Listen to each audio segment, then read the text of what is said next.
আপনারা কামরাঙ্গীচরে যেখানে ময়লা আবর্জনা দেখেছিলেন সেই জিনিসটা আমি সিটি কর্পোরেশনকে বলে আবার আমার পার্সোনাল কিছু লোক নিয়ে ওই ময়লাগুলি আমি পরিষ্কার করিয়েছি এবং প্রতিদিন যেন পরিষ্কার করে সেই ব্যবস্থাটা রেখেছি আপাতত।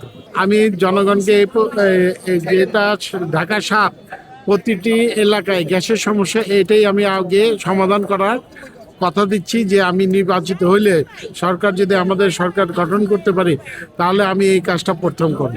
যানজটের ব্যাপারটা হয়েছে কি ট্রাফিক ব্যবস্থা আমরা নির্বাচিত হই তাহলে ট্রাফিক ব্যবস্থা আরো বাড়িয়ে দিবে।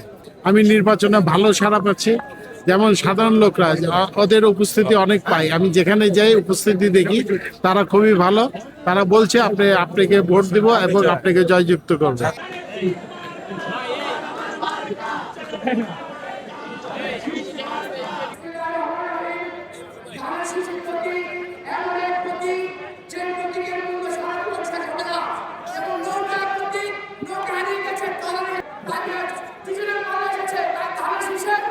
সারা জীবনের প্রতীক তাদের মূল্যায়ন শেষ হবে না। সবাই বাংলাদেশ ভারত ব্যাংকের আশীর্বাদ দিয়ে জয়যুক্ত করবেন। আসসালামু আলাইকুম। 29 নম্বর আজকের এই সর্বসাধারণ সাথে মত বিনিময় সভায় আজকের সভায় প্রধান অতিথি হিসেবে উপস্থিত আছেন বিএনপির 15 বছর কেউ ভোটের অধিকার ফিরে পায়নি, স্বৈরাচার শেখ হাসিনার কারণে কেউ ভোট দিতে যাচ্ছে না। আসসালামু আলাইকুম। এ